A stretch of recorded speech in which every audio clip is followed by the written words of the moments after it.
$44 billion gone. Not stolen from a vault. Taken by one woman with a pen, a bank, and network. She moved it out the back door of a national bank. 4 billion of it in physical cash, driven down the street in a car for years, and almost nobody stopped her. The question isn't how she stole it. The question is how you steal so much money that a country's entire banking system starts to shake and walk into a courtroom calling it an accident. Let's put this in perspective. Malaysia's 1MDB, the scandal that shook government and made headlines for a decade, $4.5 billion. Sam Bankman-Fried, the golden boy of crypto who defrauded thousands, $8 billion. Truong My Lan said you to both with $44 billion. That's 10% of Vietnam's GDP. Cholan, Saigon's old Chinatown. A district that has always understood one thing above everything else, how money moves. This is where Truong My Lan was born, into a family of Chinese Vietnamese merchants who knew that leverage is worth more than land, and that the right relationship, built slowly and quietly, is worth more than either. She grew up watching trade and negotiations. Why did you lower the price? She would have paid full. Because she'll come back, and she'll bring her friends. But not the kind of lesson her mother intended. A more sinister one, that people can be managed, that trust, once built, can be spent. By the late 1980s, Vietnam cracked open its economy. Suddenly there was oxygen in the room, and everyone rushed toward the light. Imports, real estate, land that was worthless on Monday was a fortune by Friday. But while everybody was chasing the hottest industry, acquiring businesses, Lan was building something harder to see. A private network, bankers, local officials, men who controlled permits, approvals, and access to capital. She didn't just want a seat at the table. She wanted to know everyone who owned one. Fast forward a few years, if you were walking through District 1 of Saigon in the 2000s, you were walking through her empire without knowing it. District 1 of Saigon is similar to Times Square in New York, or Shibuya in Tokyo, the premier commercial and entertainment districts of the world. The Times Square building on Nguyen Huai, home to one of the first 6-star hotels in Vietnam, the Reverie Saigon, ranked 4th on the list of the world's 50 best hotels. 100 meters away, Union Square, 4 frontages, Nguyen Huai, La Loi, Le Tan Ton, Dong Khoi, the most valuable corner in the country. Sherwood Residence on Pasteur Street, 240 apartments, 12 penthouses. Lan lived in one of them. Of course she did. You don't build a kingdom not to sleep in the master bedroom. Van Thien Phat's ecosystem held around 1,000 businesses. I've seen complex structures before, money laundering networks, offshore webs, proxy ownership chains. But this system was different. It owned all of those structures. Every road I followed led to the same door. A bank.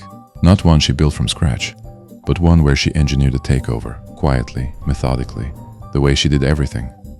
In 2011, she orchestrated a merger of 3 struggling lenders into a single institution, Saigon Commercial Bank, SCB. On paper, it looked like a rescue, a savvy businesswoman stabilizing the financial sector. But I've seen that move before. It was acquisition. And once she had the keys to SCB, the real operation could finally begin. I want you to understand something about Vietnamese banking law. No single entity can own more than 5% of a bank. That's the rule, written specifically to prevent what I'm about to tell you. She owned 91%. She even created foreign shell companies specifically to appeal to Vietnam's push to attract foreign investors. By the time anyone thought to look closely, there were 80 registered shareholders spread across the structure, all of them ultimately answering to Miss Lan. Now here's where it gets obscene. The loans she extracted through SCB made up 93% of the bank's entire lending portfolio. Read that again. 93%. Nearly the entire output of a national bank flowing in one direction, to take money from SCB for Lan's personal use. I remember pulling the company filings late one night, page after page of entities that didn't exist in any meaningful sense, addresses that led to empty offices, directors who had no idea they were directors, signatures on documents they'd never seen. One of her nieces, since 2020 alone, opened 52 shell companies and 4 genuine firms, created 155 fictitious loans, and withdrew over $1 trillion Vietnamese dong from SCB. That was just one person under her branch of operations. Cross-border transfers. Her acting CEO at SCB approved cross-border transactions worth $2.71 billion in just over a year, all without the legal permits required. when the bank's own systems flagged transactions as incomplete, he manually ordered subordinates to override them and push the transfers through anyway. I've seen corrupted officials before. Men who looked the other way for an envelope of cash. This was different. These were senior executives, regulators, inspectors, an entire chain of people who had been converted, bought, compromised, or simply just too afraid of her power. In 1992, she married into Hong Kong money. Eric Chu Nap Ki. The man brought more than just capital to the partnership, he brought a network. And Hong Kong in the 1990s was a city where the line between legitimate business and organized power had always been, well, negotiable.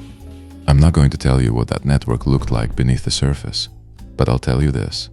In over 30 years of following money, I have never once seen $4.5 billion move across international borders, in both directions, for a decade, without anyone asking questions, unless someone very powerful didn't want questions asked. Make of that what you will. Now we have all the pieces. The empire, the bank, the Hong Kong network, the ghost companies. This is the recipe of the largest financial crime the world has ever seen. Let me show you how it was done. One thing before we go further. What comes next is the part they buried in court documents and hoped nobody would read. But I'm the Rook. I read everything. So hit subscribe, and I'll be in the shadows somewhere reading documents so you don't have to. Let's start here. Step 1. Take the bank. On paper, Lan owned exactly 5% of SCB. The legal maximum, clean, compliant, perfectly within the rules. Every regulator who looked at the ownership structure saw what she wanted them to see. In reality, she owned 91%, distributed across hundreds of shell companies, proxy shareholders, and nominee directors. People whose names were on documents they barely understood. Almost completely in full control of a national bank is the key, you see, because when you deposit money into a bank, that money doesn't sit in a vault with your name on it. The bank takes it, pools it with everyone else's deposits, and uses it to issue loans to other people, while paying you interest in return, if it returns. Now imagine what happens when the person issuing the loans is also the person receiving them, which meant she controlled who got loans, how much, and under what conditions. The deposits flowing in from ordinary Vietnamese citizens, nurses, teachers, retirees, families saving for a house, that was her funding pool, and she had just given herself unlimited access to it. Step 2. Build the ghost army. She created thousands of shell companies, domestically and internationally, specifically engineered to submit loan applications to SCB. None of them were real businesses, of course, just names, addresses, and paperwork that looked correct from a distance. And here's the part that makes investigators go quiet when they first hear it. Every single loan application from her network was stamped with a special internal code, HSTT. That code told SCB staff to fast-track the application and release funds quickly, and only after the money was already moving, hand the collateral documents over to lenders for valuation. She had built an express lane inside her own bank. While ordinary Vietnamese citizens waited weeks for loan approvals, her ghost companies were processed in hours. The loans needed security, real estate assets listed as collateral, so other companies within her ecosystem would artificially pump revenue and assets into whichever entity was submitting the application, inflating its apparent value on paper just long enough to get approved. Your company wants a $10 million loan. What assets do you have? My building here. Last month it was worth $2 million. Now it's worth $12 million. That's quite a jump. How? Several companies have signed expensive leases, contracts, and investments with us. On paper, our business is booming. If the building and revenue are really worth that much, we can approve a much larger loan. Step 3. Move the cash. Between February 2019 and September 2022 alone, her driver made regular runs from SCB's headquarters to her home and Van Thien Phat's head office, transporting the equivalent of $4.4 billion in physical cash. Not complex offshore routing, just a man driving a car. From point A to point B for years. I've thought about that driver plenty times. What did he think he was carrying? Did he know? Did he ask? Or did he learn early on that some questions you simply don't ask? The cash that wasn't physically moved was transferred abroad through fake contracts and laundered through the appearance of legitimate international business. Step 4. Keep the watchdogs blind. She paid $5.2 million in bribes to high-ranking officials, including a central bank officer who is now serving a life sentence, the largest bribery sum ever recorded in Vietnamese legal history. $5.2 million against a $44 billion operation. A pretty efficient investment, I would say. She had bought the bankers, she had bought the inspectors, even government officials. For a decade, every person whose job it was to stop her was on her side. By any reasonable measure, this should never have ended. But Lan made one mistake. She became too big. Vietnam's Communist Party General Secretary Nguyen Phu Trong started a fire, an anti-corruption campaign known as Blazing Furnaces, as they didn't care what burned down. Her arrest on October 8, 2022 came initially on bond fraud charges, not the billions. That's how it usually works. It's never the big thing that gets them. It's the thing they thought was too small to matter. And then the domino fell. Within days of her arrest, SCB experienced a full bank run. People flooded all the branches to withdraw money. One woman named Na, a retired nurse, had put her entire life savings into SCB bonds.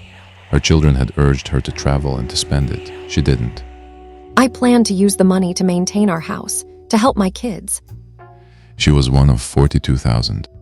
The State Bank of Vietnam had to eventually intervene with an attempt at a $24 billion bailout to stabilize the institution. The trial began on March 5, 2024, in Ho Chi Minh City. 85 defendants, all of them found guilty. 104 boxes of evidence. 10 prosecutors, around 200 attorneys, 5 weeks, the biggest courtroom Vietnam had ever assembled for a single case. A decade of crime, compressed and carted into a courtroom. She denied everything, blamed her subordinates, rejected all charges, and then, in her final remarks to the court, said something that stopped the room. Standing here today is a price too expensive for me to pay. I consider this my destiny and a career accident. A career accident?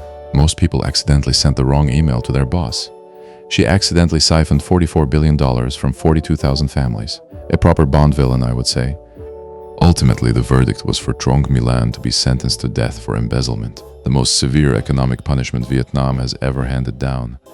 Truong Huy Van, her niece, CEO of Van Thin Phat, 17 years for opening 52 shell companies, creating 155 fictitious loans, and helping drain over $1 trillion Vietnamese dong. Eric Chu Nap Ky, her husband, the Hong Kong connection, 9 years. Du Tin Han, former director of banking inspection and supervision at the State Bank of Vietnam, life in prison for accepting $5.2 million in bribes. The remaining 80 defendants received sentences ranging from 3 years suspended to life imprisonment. But here's the detail most people don't know. Vietnam's court ruled that Lan could still escape the death penalty on one condition: return 3/4 of what she personally stole. Remember, $12 billion was the number she personally pocketed, not $27 billion from SCB scandal, and not from the total of $44 billion from total damages. So she would only need to pay back $9 billion to walk free. Who would have thought a little girl watching her mother make a sale could carry such a dark lesson on manipulation? Some cases close cleanly. This one just got interesting.